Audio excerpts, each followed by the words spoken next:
Okay, we'll try this again. I accidentally stopped the recording. Fortunately, I didn't get too far into the installation.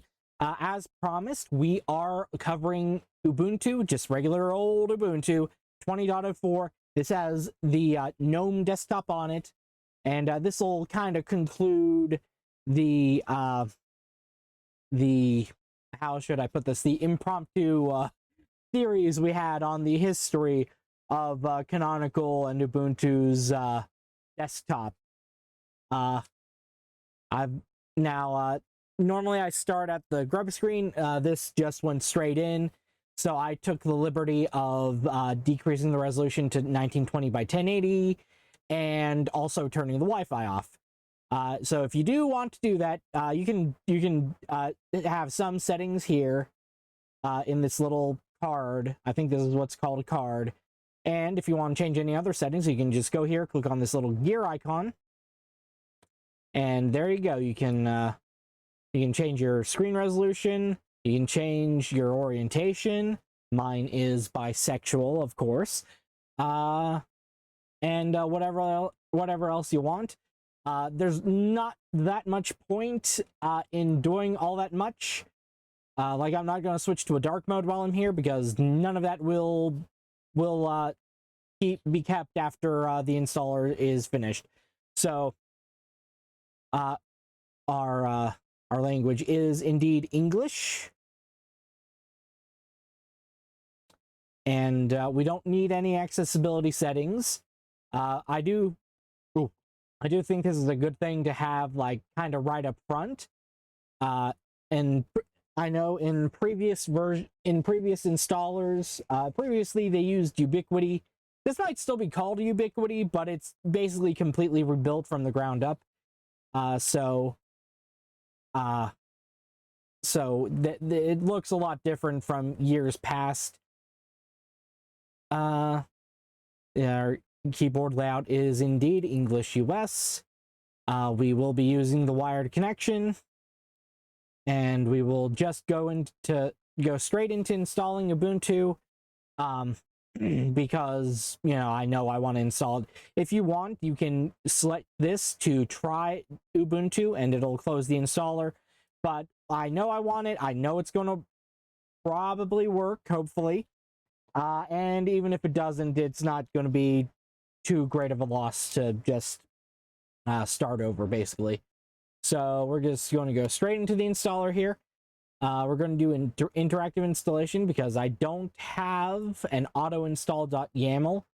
This is for people who, like, this automated installation option is probably for people who work in, like, offices or libraries, you know, where they want to install the operating system a lot of different times with very particular settings. So they'll set up, like this mentions, an auto install.yaml. So you don't need to know how to do that. This is if you're just a regular person. So we're just going to do interactive installation. And I did previously choose extended selection. That just comes with a little bit of extra stuff. We do want both of these boxes checked. It's just a little bit less of a headache when you go into the operating system and you don't have to worry about not being able to play MP3 files, for example. Hit next. And we're just going to completely nuke and pave. And this is what I mean by nuke and pave. Just erase everything and install the new operating system.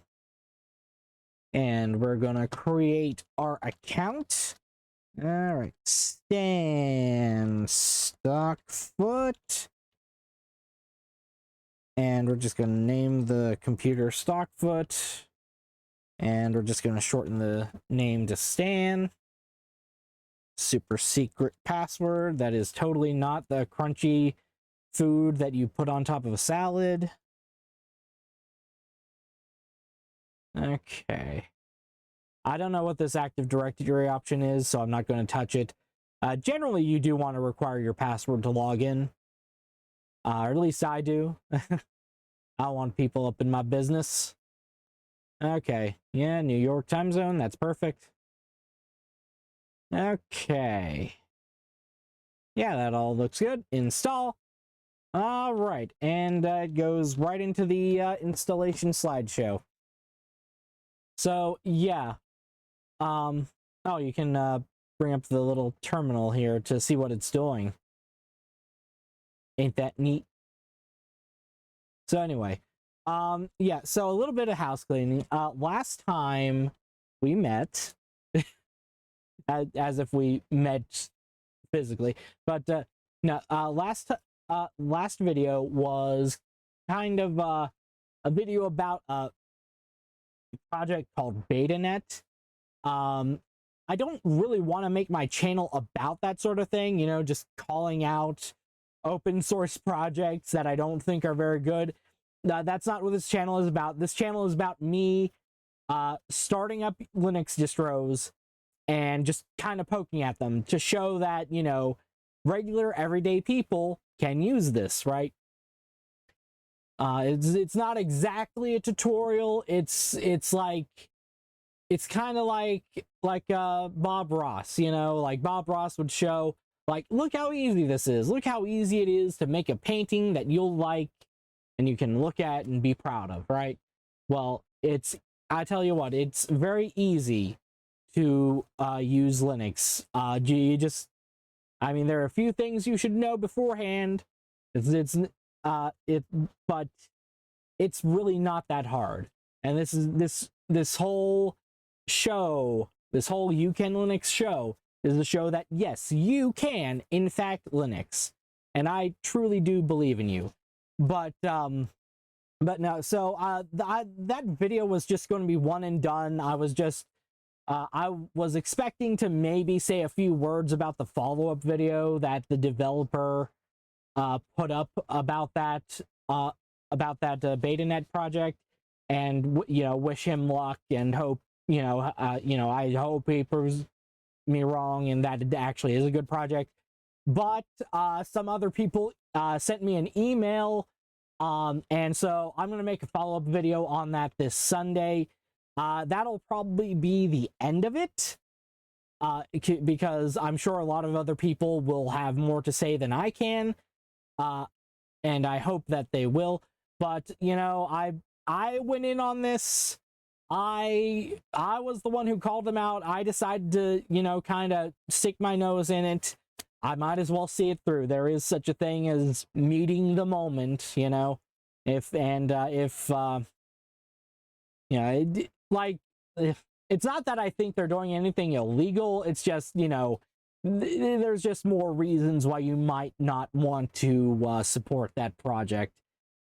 But yeah, so we will do that this coming Sunday, and then hopefully I can stop making videos long enough to not have a video out next Thursday, because I just it's like I was thinking, okay, I'm going to make a video every 2 weeks so that I don't run out of stuff to talk about, and then I just keep making fucking videos.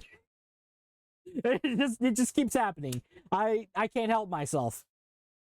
So yeah, I'm going to let's see here. Where are we at? We're installing the system. Yeah. Okay, I think I'm gonna pause the recording, and I'll see you in a few minutes. Well, it's gonna be like instant for you. It'll be a few minutes for me. All right, see you then. And we are back. Okay. And it is installed and ready to use. Before we go on, I should explain these point releases. So every 6 months, Ubuntu, as I mentioned before, releases a new version. It's like clockwork, right? Every 6 months, there's a new version. Most of these are what's called interim releases, and they're good for 9 months. An LTS release is good for 5 years. All right, well, 5 years in basic support, and then you can like pay Canonical to get like security updates after that if you're like an enterprise customer. The normal user, I do not recommend you do that. In fact, I would recommend, if you're just going to stick with the if you're going with Ubuntu and you want to stick with the LTS, which I do recommend you stick with the LTS releases, I would just recommend waiting every 2 years for the new LTS and then upgrading. Or you can even skip an LTS release if you really want to. Or you can wait every 3 years. So these point releases, though, are after release, right? They make point releases, and these point releases are like new ISO files that you download and flash to your thumb drive or write to a DVD, I guess, if you're going that route.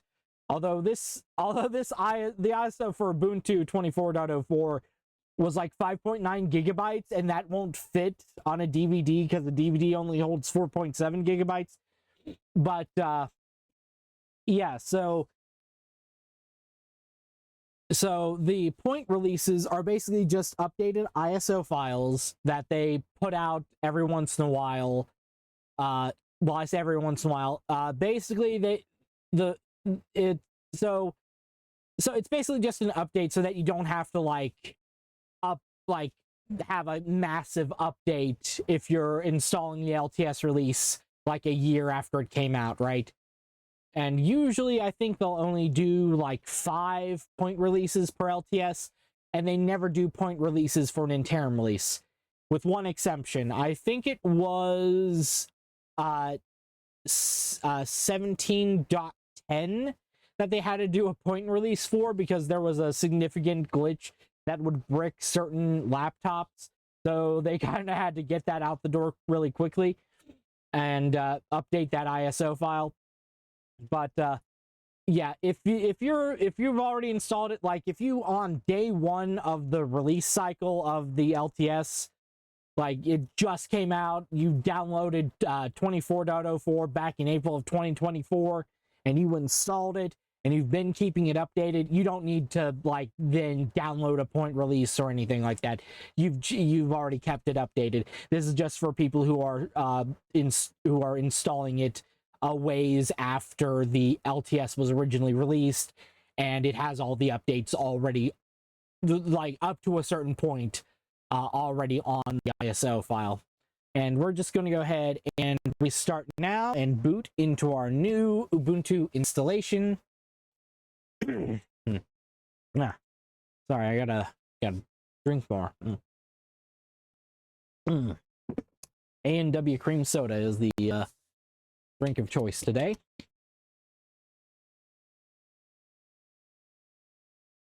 Zero sugar as well, of course, because I am diabetic. There we go. All right. Installation medium removed. Enter has been pressed. Okay. Weird text on the screen. Okay. Come on. There we go. All right. Okay, and there's Ubuntu. Yeah, that's the UEFI screen.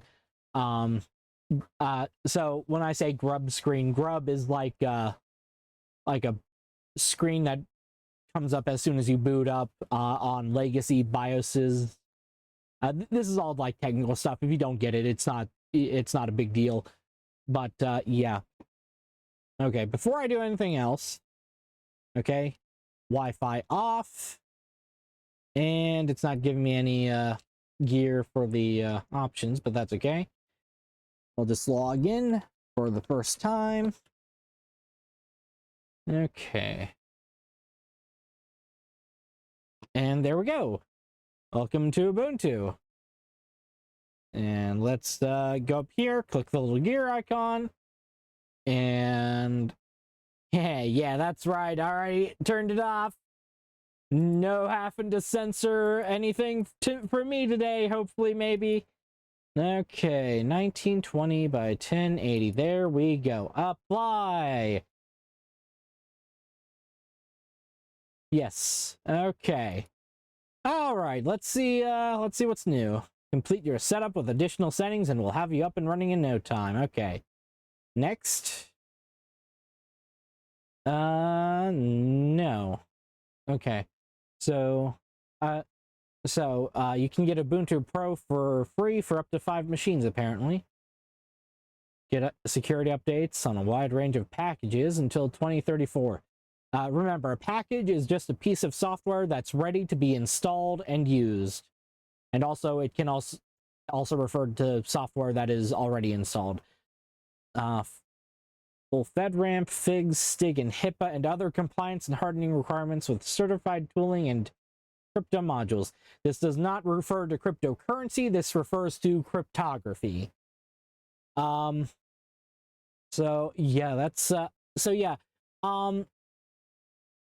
I'm not a professional user, and this little mini PC, spends most of its time unplugged anyway, and I'm probably just going to nuke and pave this again in 2 weeks, so we'll skip that. Again, I'm not really going to be using this anyway. You can if you want to help improve Ubuntu. This just sends some system data. So this includes the machine model, installed software, and the location you choose for your time zone. Now, a lot of people are a little upset. Were a little upset when this first came out, that they asked this. But for one, at least they're asking for this up front.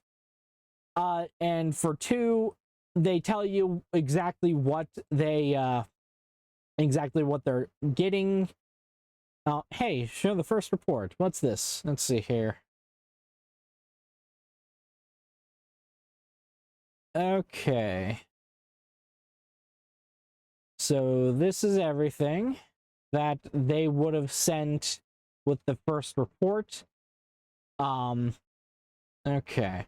And good, there's nothing I have to censor in here. So yeah. But yeah, that's what they would have shared if I had shared this with the Ubuntu development team. So yeah, they're very transparent about this stuff. And if you don't want to do this, you can just say no. Now, I do wish it was opt-in instead of opt-out. That would mean that no would have been highlighted automatically instead of yes. But hey, whatever. Okay, and we'll hit next. Okay. Open App Center. I think this is actually a fork of the GNOME Software Center. Ew, snaps! Gross! So, yeah, I think I mentioned in the Ubuntu Mate episode, snaps are basically a competitor to Flatpaks. And they mainly come in Ubuntu flavors by default. We'll take a look at that later. Oh, there's nothing else left. Finish. Okay. Okay. Yeah. Oh, hey, a Minecraft installer. Simple installer from Minecraft Java Edition. Let me see here.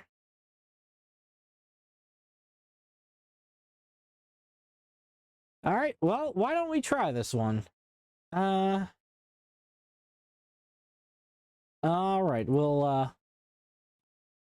that's the first thing we'll do. We'll play Minecraft. Okay.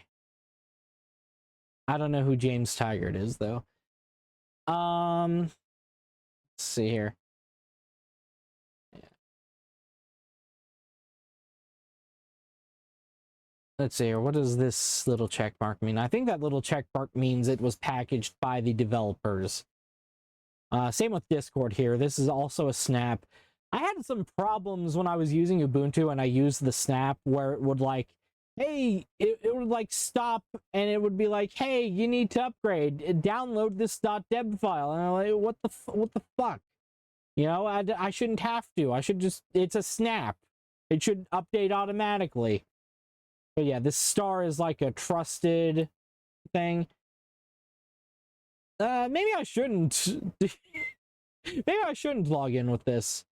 So, and also, Steam is here as well. I'm definitely not risking my Steam. Well, it's packaged by Canonical themselves. Canonical being the company behind Ubuntu. Oh wait, before we do anything else, this is going to bother me if I don't do it now. Appearance. I'll go with dark mode. Yeah, there we go. Okay. Let's see here. Oh jeez. Okay. Okay, let's well, first of all, let's put our condom on. Extensions and themes. Before we forget. Origin. Okay. uBlock origin and Firefox.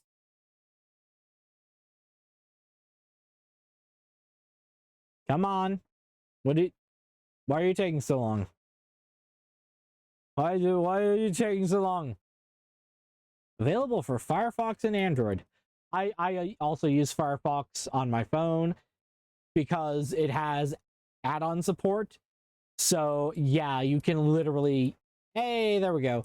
You can literally use uBlock Origin on your phone if you use Firefox, which is a very good idea. Definitely install that on your Android phone.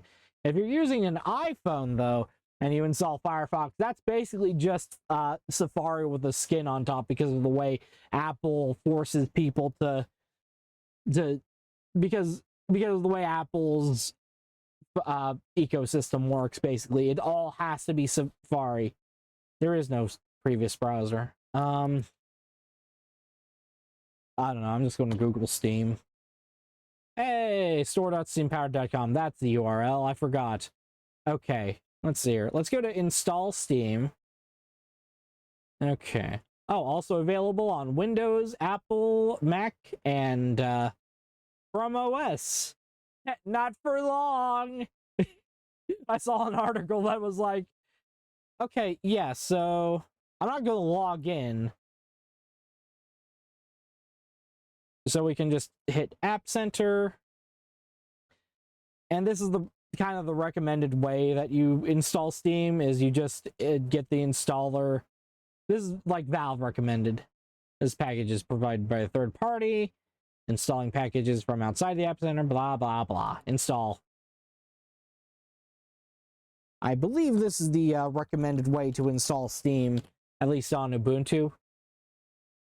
But yeah,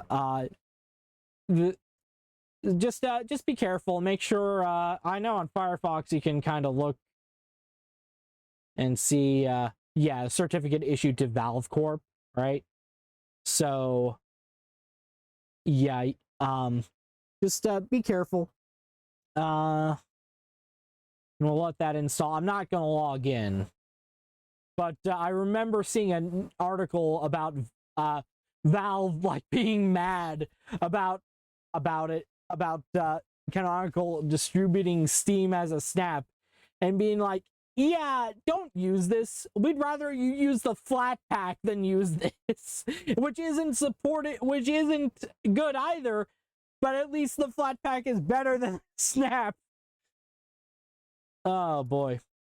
And then if we go down here, you can see, by the way, I didn't point this out earlier. We'll go to a new desktop. You can see, by the way, that this is very Unity-like out of the box. And Canonical, or yes. Okay. We'll just do that. Basically, I didn't run an update immediately as soon as I okay. So, yeah, I forgot to do that.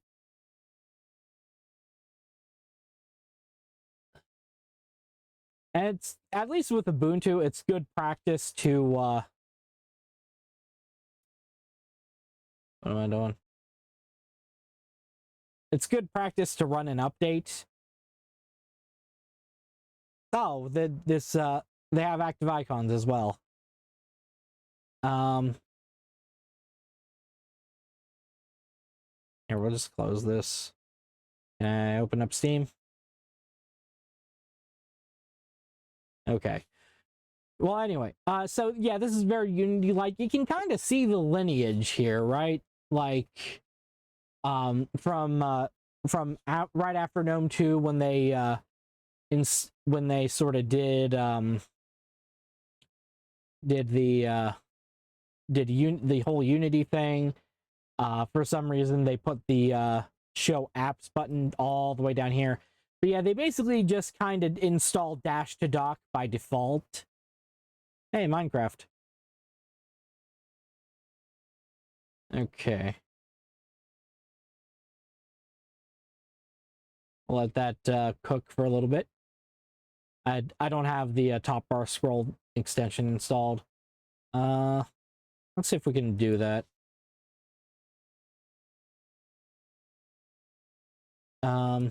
Extension manager. Extension. Oh, Jesus. Okay. There goes Steam. Extension manager. Oh my god.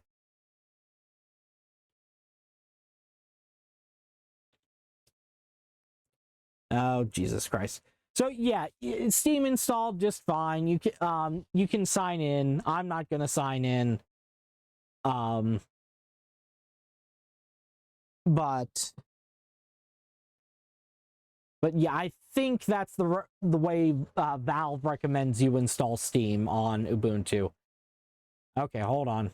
Oh hey, Ruby. Don't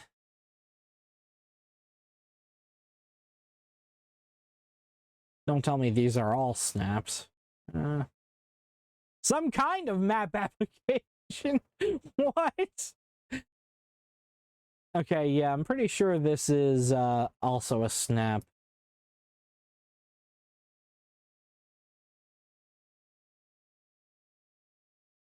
Yeah, whatever. Oh, hey, this one was packaged by Alan Pope. So was this one. Alan Pope no longer works at Canonical, and I'm not gonna say he's like against snaps now, but he's kind of a little less enthusiastic about snaps, as far as I can tell. I don't really want to put like words in his mouth, but Jesus Christ. Okay, there's RetroArch, there's Warzone, 2100, and these are just games that a lot of these are like open source, or like they let you repackage them. Oh my god. Micropolis. Huh. Never heard of it. Okay. Hey, Space Cadet Pinball, what's this? Is that the Windows XP one? Hey! Yeah, I don't know. They have the rights to, like... Are they allowed to repackage this? Okay, reverse engineering of 3D Pinball for Windows Space Cadet. Okay. So yeah, you can install that via Snap if you want. Yeah, I think this might all be snaps.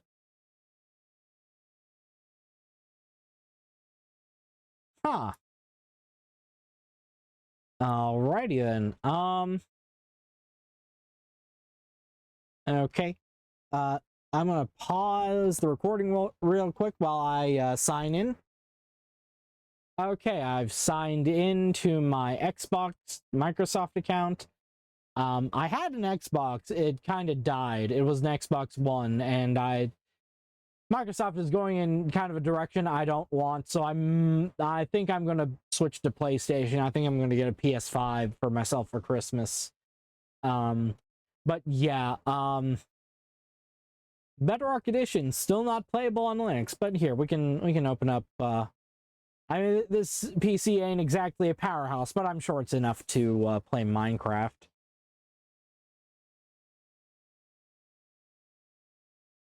God. Now, if you really want to, if you really want to play Minecraft on Linux, what was that one? Prism Launcher, I think it was. Not Prism Launcher. Prism Launcher. I think, yeah, this is, so, I think it was called Multi-MC or whatever. Basically, the developer went crazy and was like,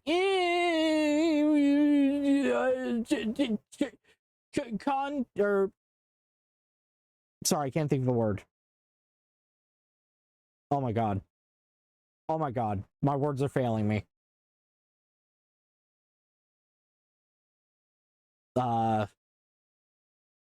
Codes of conduct. He was like, codes of conduct are cringe and liberals, and basically kicked out like most of the developers and like completely took over. Just deleted the code of conduct that other contributors had made, and just it was a mess. So this kind of rose out of the ashes from that. And this is a really good little Minecraft launcher if you want to play Minecraft, not just on Linux. I think there's also a Windows version as well. Okay, yeah. All right. So you can install it from FlatHub. So if you have a Steam Deck, the Flatpak, the place where you get your flat packs when you open up the Discover store in desktop mode, that the repository you're getting those from is also FlatHub. So if you're on your phone and you want to browse what software you can install on your Steam Deck, or let's see here, FlatHub. Oh my god, FlatHub.org, and there you go. You can browse, watch animes online with Don Maku support. What's this? You might have to try this. But yeah, here's Minecraft with that snap. Continue. All right. Peaceful because I'm a little crybaby. And we'll just create a random new world because, you know, this is just a little demonstration. Minecraft does, in fact, work on Linux, but only the Java edition. Bedrock edition sucks anyway. Like, in comparison, right? Like, in comparison, I vastly prefer Java edition. You know, just, I've been playing Minecraft since 2011. I actually started playing Vintage Story recently, and I really like it too. Vintage Story, in a lot of ways, I see Vintage Story as kind of like the Banjo-Kazooie to Minecraft Super Mario 64, if that makes any sense. But yeah, no, here you go. You can play Minecraft on Linux. Oh, hey, there's some coal. There's some coal. Ah. All right. Let me see here. Telemetry data.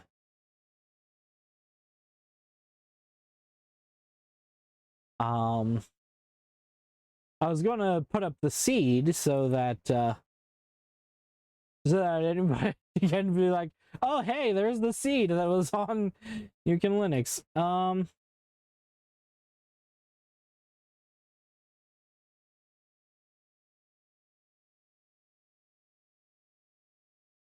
Oh, there's the seed. But yeah, I think we're done with that. So if you do want to use Flatpaks instead on Ubuntu, we'll just scroll down here. I've showed this before, but this is a good time to have a little refresher where you just scroll down here. Setup. click on setup down here, and then go up here. We are running Ubuntu, and we just click this to copy and paste. In Ubuntu, you can control Alt-T to bring up a terminal. This is an Ubuntu thing. It does not necessarily carry over to other distributions, unless you set it up specifically, but we will do sudo apt install flatpak. Sudo is like running something as administrator in Windows. And then apt is the package manager that manages all the software that's installed in your system. And we're telling apt to install something, sudo apt install. And then flatpak is the program that we are installing.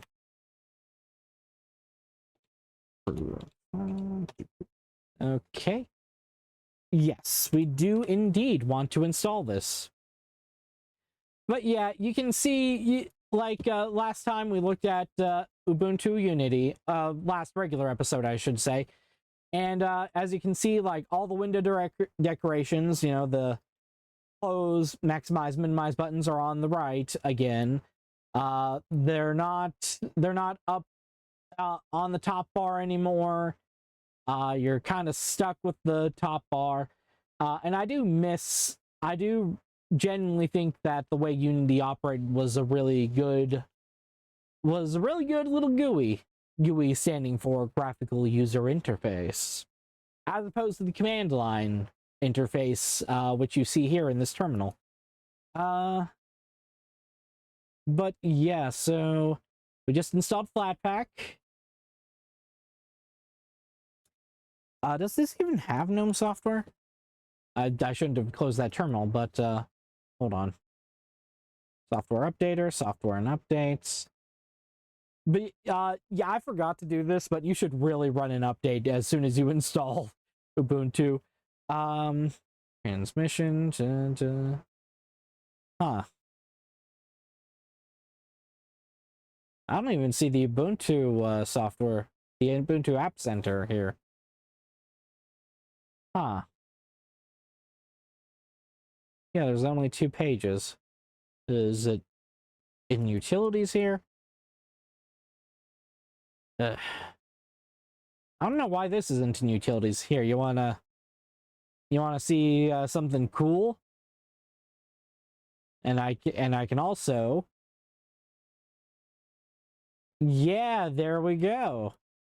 Declutter my little app screen here.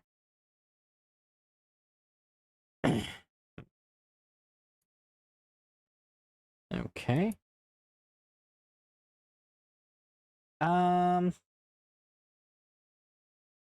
So yeah, I don't see the normal GNOME Software Center. Oh, okay. Ubuntu distributes GNOME software as a snap in versions 20.04 to 23.04 and replaced it with App Center in 23.10 and newer, neither of which support installing Flatpak apps instead of the Flatpak plugin. We'll also install a deb version of GNOME software, resulting in 2 software apps being installed at the same time on Ubuntu 20.04 to 23.04, and a single new software app on... Okay. All right, well, let's try it.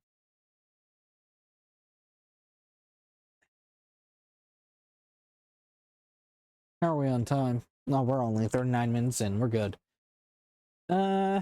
Yes. Okay, there we go. Hey, it's the GNOME Software Center. All right, and this will let us also see the more traditionally packaged deb apps. Like I said, Snap is, well, it's supposed to be a traditionally, it's supposed to be a traditional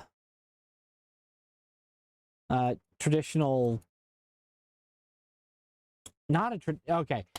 Snaps are supposed to be a universal package management system, but nobody but Canonical really adopted them, so yeah. Okay, and then we'll just add the FlatHub repository.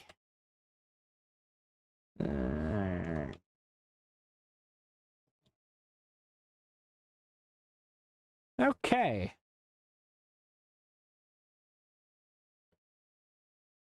And then we gotta restart, but we're gonna run an update before we do that. Might as well.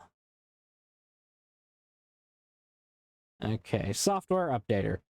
Keep in mind, I think the software updater is like what actually updates your software, and the software and updates is like how that comes. What? It is? Okay. Well, all right then. Okay, the software is up to date. All right. Well, anyway, oh, you know what? It probably updated earlier when I tried to install Steam. But yeah, normally you don't need to restart your computer right after an update. That's mainly a Fedora thing now, because Fedora started that thing where if you update, you have to restart your computer. And that does, and honestly, that probably does help stability a bit. But generally, any other distro, once you update, you don't really need to restart. I'm going to go ahead and restart the computer and just keep talking.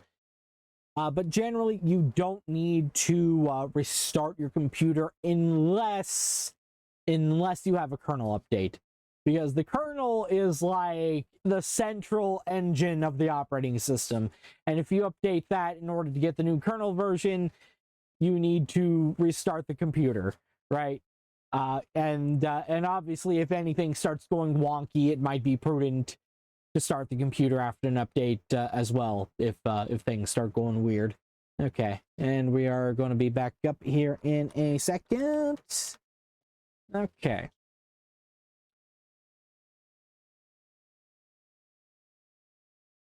I should really start taking notes of, on what I want to talk about for this. Okay. So yeah, it comes with Thunderbird Mail standard. That's just an email client. I know most people nowadays are used to, well, they're used to logging into their fucking Gmail. It's sad because, you know, email used to be so decentralized, and you know, you had it like you had email address with your ISP. You know, you could get an email address like with your website. I mean, you still can. You still can do those things. It's just now, you know, the masses, they just use Gmail, or some people are still using Yahoo or AOL or, you know, what have you. And it's like if you're not on one of those big massive services, you get a lot of problems, right? Like if you are on, or if you just have like a website and you send an email out to people, Google might mark it as spam because it's not from one of the big email providers. And that really sucks. You know, they kind of won that fight, and it's really fucking sad, you know? Really fucking sad. Okay. I did mention I wanted to look at extensions. We're just gonna have to do this the other way that we can do this. Oh dear. Hold on.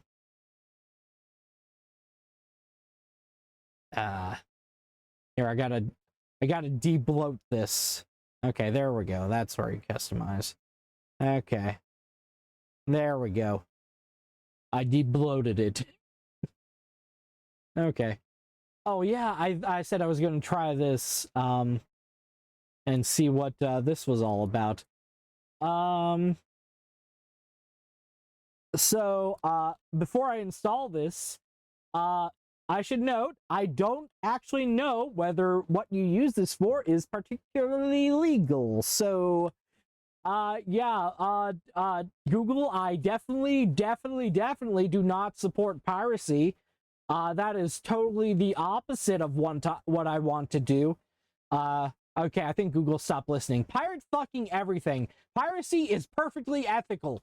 Okay, just pirate fucking everything. Okay, literally, I have a Netflix subscription, and I am pirating fucking Don to Dawn and The Summer Hikaru Died this season. Okay, both of those are shows that are on Netflix, at least in the U.S. I have a Netflix subscription, and I'm still pirating them. Like, when I first got Netflix, I tried to watch some anime shows on it. First of all, the quality just dips randomly, and there's nothing you can do about it. It just automatically selects the streaming quality for you. Second of all, a lot of the times, subtitles were missing. Right? Like, not for the whole episode. There'd just be like 10 seconds where somebody would be speaking Japanese and there would be no subtitles. I don't speak Japanese. That's why I have the subtitles on. God damn it. So, yeah,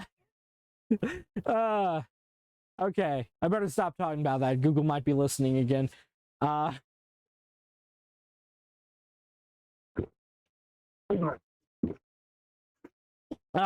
Disgusting drinking noises. Right in your ears. RIP headphone user.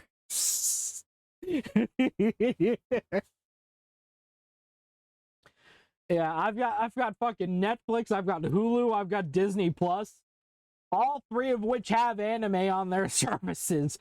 And while I had those subscriptions, I have pirated the anime that was on those services. I just, and it's like there's no particular reason for like Hulu and Disney Plus. I don't know if I'd have the same problems I had with Netflix watching anime on their services, but I just did it. Honestly, I'd cancel Netflix if I could, but my mother wanted to keep it, so we kept it for some fucking reason. So all right, that should have installed already. So what is this? Kazumi. I don't speak Japanese. No, what? I think this is what you're supposed to click. I don't. What? It's all in Japanese. Or is this Chinese? This might be Chinese. Is this Chinese?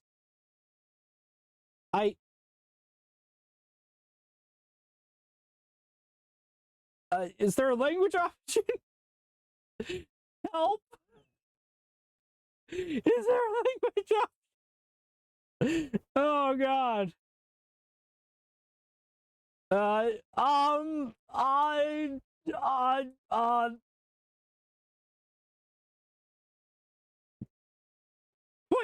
Quit! No! Oh god. I'm assuming this is don't ask me again. I think this is it. Yes! Okay.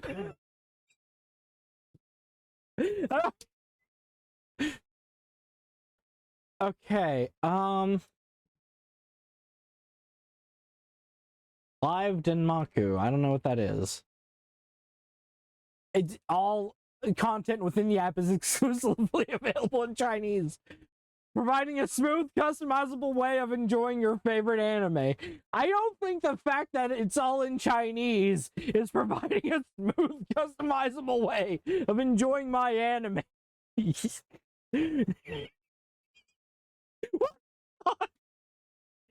Oh god, and the screen. Oh, okay, that's kind of my fault. I didn't notice the screenshots were in Chinese. Although, I've seen other software applications with where the screenshots were like in like German or French or something, or Spanish or some other foreign language, and they were always in English. I just didn't scroll down and read the fine print here. Okay, so that's a thing. Okay, well, we installed our flat pack for the episode. Okay, let's go to I think it's extensions.gnome.org. .gnome.org. I pronounce it GNOME. Some people pronounce it GNOME. The developers of GNOME have said you can pronounce it either way. So let's see here. So to use this, we have to install the browser extension. Just click there.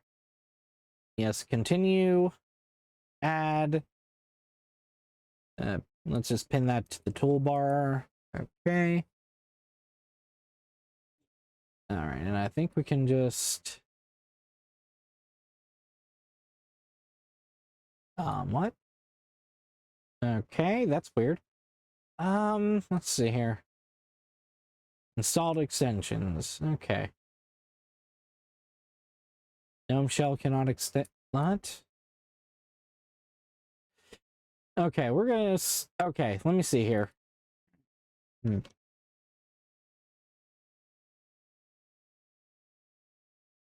Oh, here we go. Okay, so you can install Debian applications here. Okay. So if you're on GNOME and you want to manage your extensions and you don't want to install a stupid browser extension, you can just install this. There's also that extensions app. I think that's like the official GNOME app, or maybe they're both official GNOME apps. Well, why don't we find out? Homepage.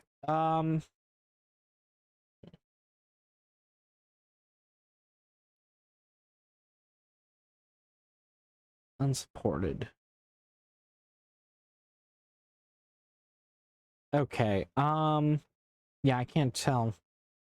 All right, let's just okay. Okay. So, hold on. Let's just move that over here and then go here. Okay, so I don't want desktop icons, so yep. And Ubuntu app indicators, what's that? Oh, I think that might be like a system tray up here. Vanilla GNOME kind of removes the little system tray that, like, you know, like your Discord icon and stuff like that goes in up here. But you can add that back with an extension, and I think this app indicators thing does that. Ubuntu dock, that's... So I guess they forked dash to dock. But if I disable that, yeah, there you go. That's how it is in vanilla GNOME. But we'll turn that back on. I do like having this on the side of the screen there. Ubuntu tiling assistant. What is this? If the extension has more options, you can click that little gear icon to... Oh, there we go. Okay. Let's see here. What does this do exactly? Is it just for... Okay.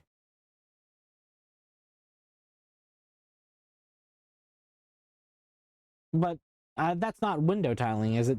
When you because when I think of like tiling windows, I think of like the tiling window managers, like i3, you know, that sort of thing. i3, there's like Xmonad, I think. There's a lot of them. There's a bunch of them out there. But I don't think that's what this is.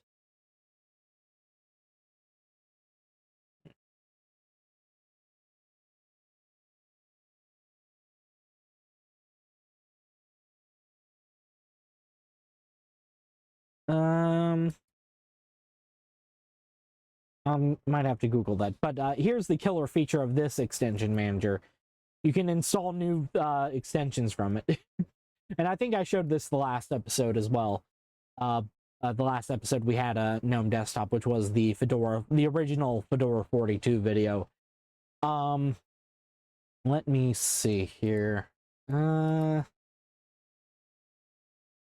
just gonna close that. What was he gonna do? Oh yeah, Ubuntu tiling assistant. Let's Google that real quick. Ubuntu tiling assistant.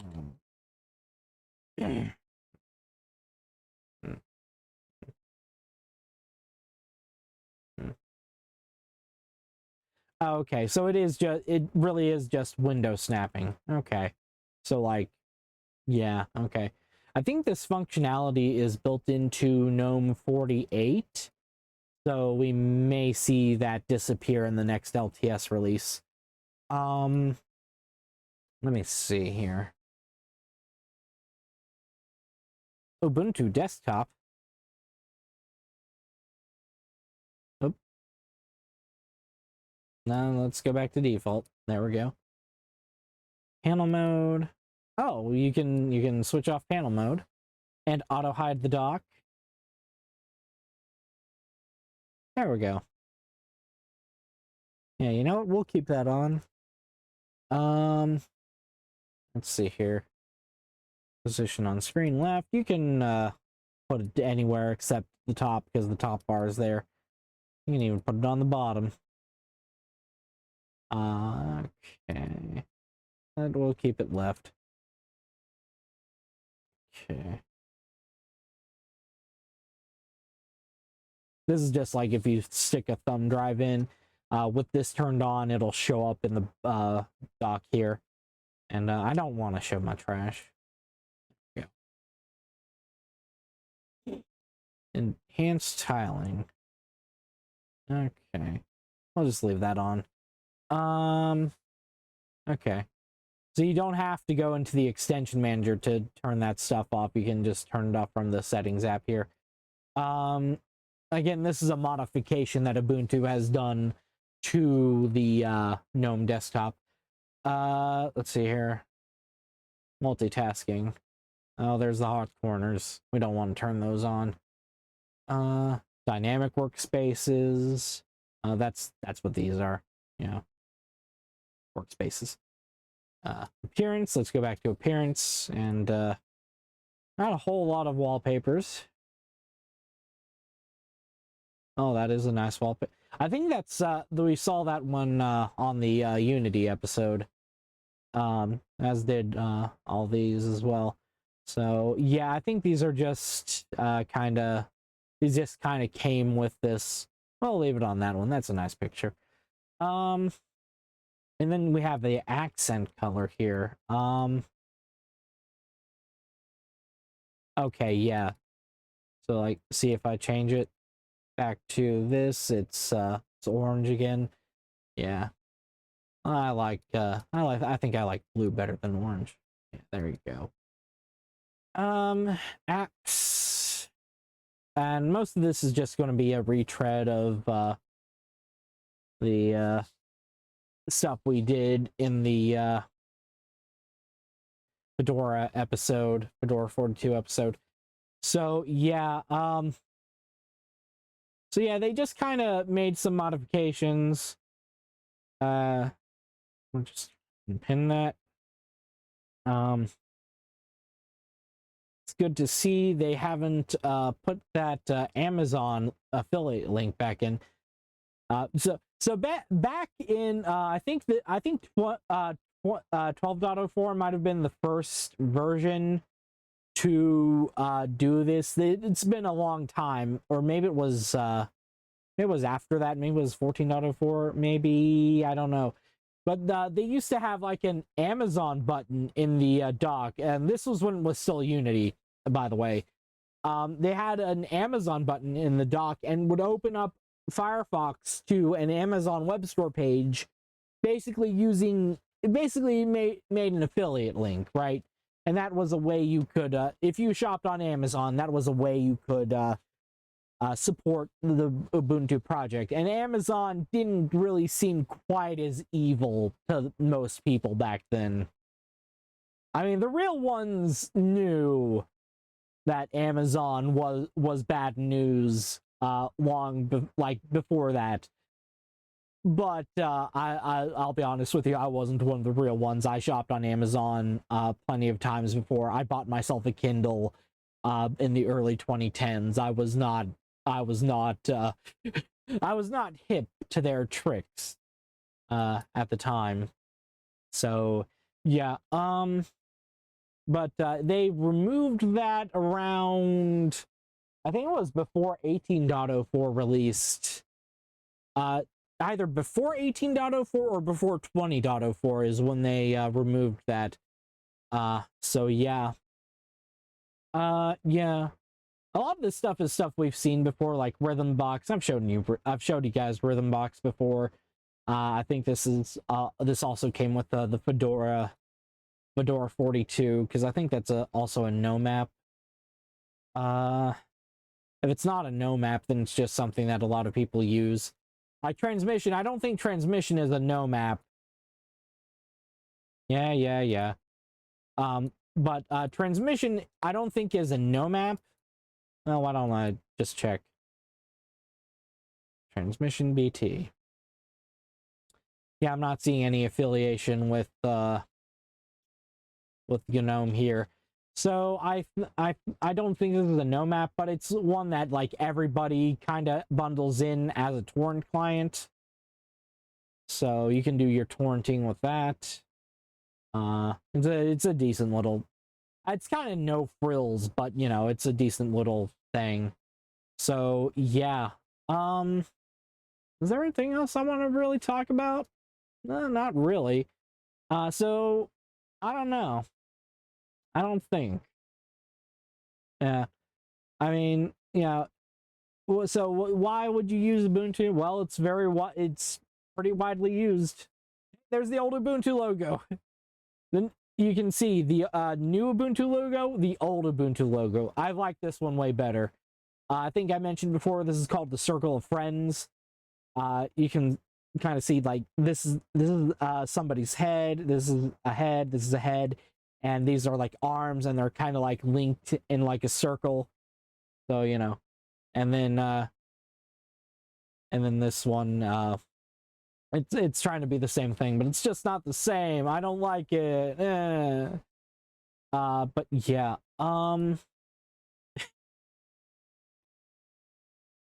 So yeah, there's nothing else really that I wanted to show you.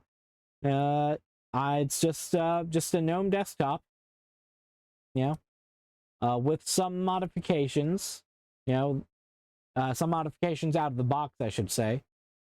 So yeah, now how are we on time? An hour, 2 minutes? Okay. Yeah, I think that's good. I think that's pretty good little video we've made here. Played a little bit of Minecraft. Saw a weird application on FlatHub. I open it up and it's Chinese. Okay. Yeah, no, there's really nothing else. Oh, this snap folder here. This is another thing with snaps. It just puts a folder here with all your applications. Firefox is a snap in Ubuntu, by the way. It's they just that's okay. Before I go, Control Alt T to bring up a terminal. Okay, so let's say you want to install Google Chrome. You're a fucking idiot if you do. Fuck you. Okay, I hate Chrome. Okay. All right, you're not actually an idiot if you use Chrome. I'm being a little facetious here, but like, let's say you want to install Chrome and you do sudo apt install Chrome and type in your password. Oh, okay. So maybe it's Google-Chrome. Google-Chrome. Huh. Apt search Chrome. Maybe they stopped doing this. Chrome OS verified utilities. I don't know what that is. Something about Chrome OS.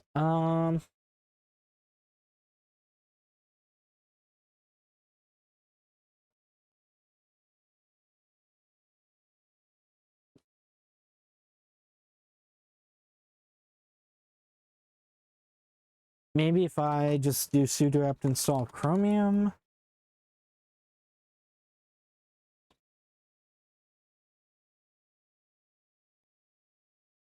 Okay, yeah, now it's doing it. So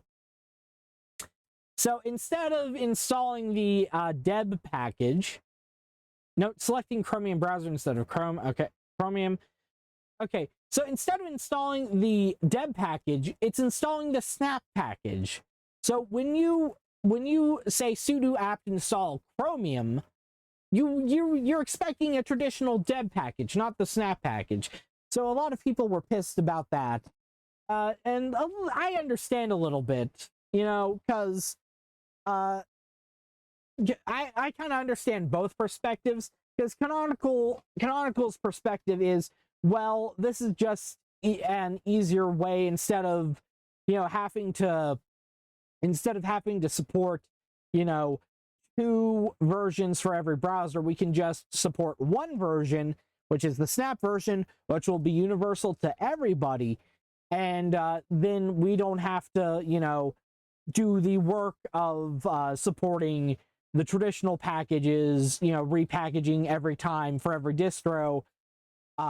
A browser which a browser you have to like keep updated constantly, because web browsing is kind of dangerous if you're not like really on top of it, right? So I mean, a lot of security issues come up with web browsing, right? So I understand their position.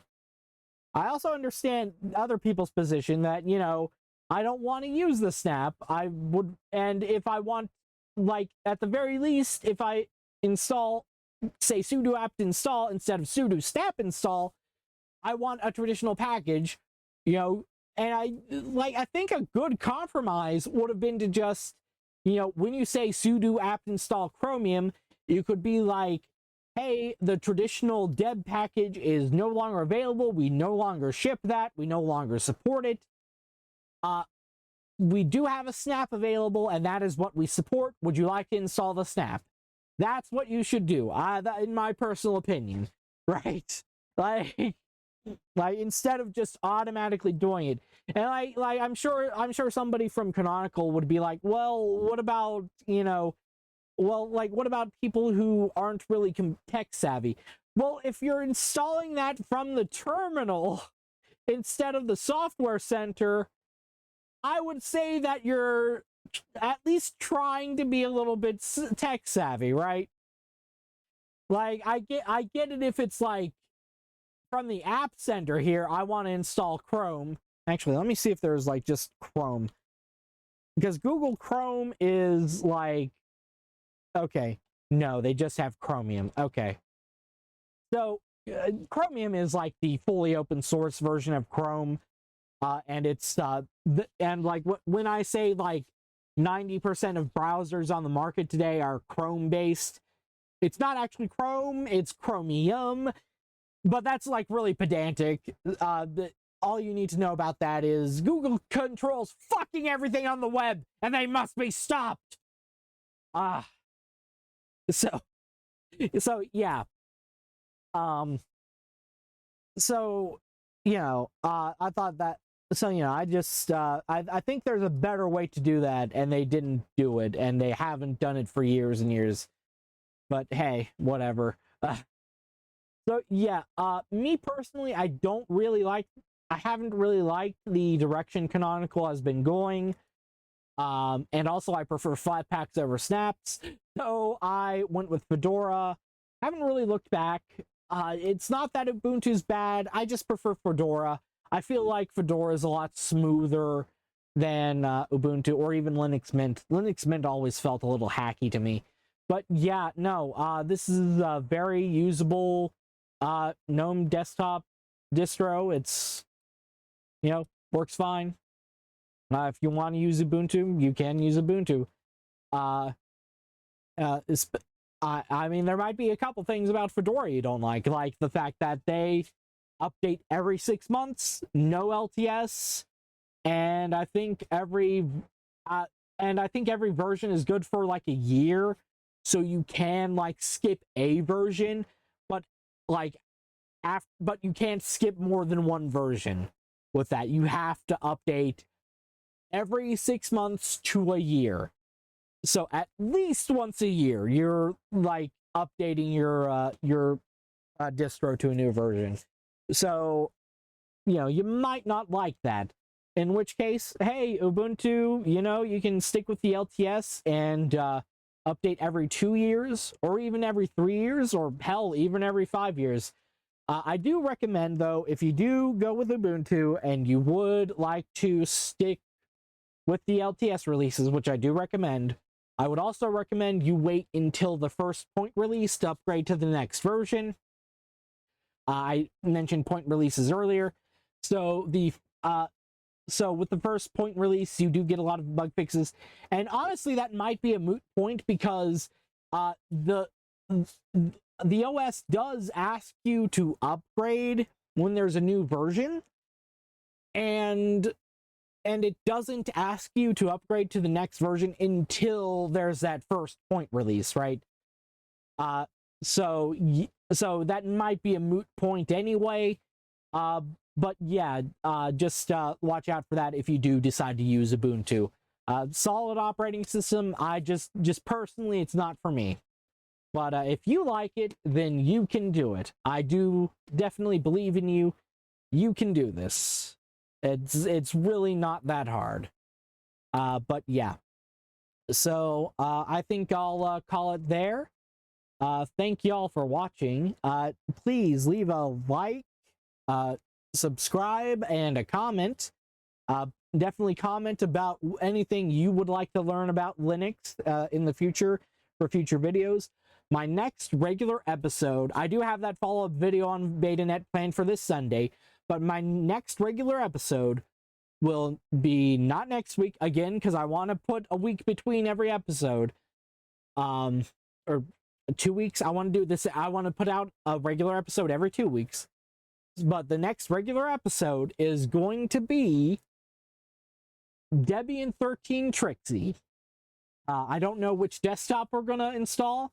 Maybe we'll install a couple different ones. But Debian isn't exactly on everybody's list as a first-time distro. But I think it's a fine distro to use. And I'm going to show you how you can maybe make it work. Maybe. I have an idea of what I want to do with it. But I'll explain when I film that episode. But thanks for watching, and I will see you next time. Bye.